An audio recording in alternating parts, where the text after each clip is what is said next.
இந்த 5 விழுக்காடு வாக்குகளை வைத்திருக்கிற காங்கிரஸோடு இவர் ஒரு கூட்டணியை அமைத்து இன்னும் சின்ன சின்ன கட்சிகளை எல்லாம் இவர் சேர்த்து கொண்டாலும் இவர் முதல்வர் நாற்காலியை எட்டி பிடிப்பதற்கான வாய்ப்பே கிடையாது. எனவே 2வது ஆப்ஷனும் ரூல் அவுட். அப்படி என்றால் இவருக்கு இருப்பது 3வது ஒரே ஆப்ஷன். இதற்காக நான் அதிமுகவுக்கு ஏஜென்ட்டும் இல்லை, பிஜேபியினுடைய பாதுகாவலனும் இல்லை. நான் ஒரு பொதுஜனமாக பேசுகிறேன்.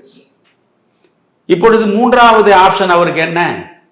இப்போ பிஜேபி இருக்கு, அதிமுக இருக்கு, ஒரு வலிமையான கூட்டணியாக இருக்கு. அடுத்து இதை விட முக்கியமாக விஜய் பார்க்க வேண்டியது, நீங்க ஒரு மாநில அரசு எதிர்த்து போராடி கொண்டிருக்கிறீர்கள்.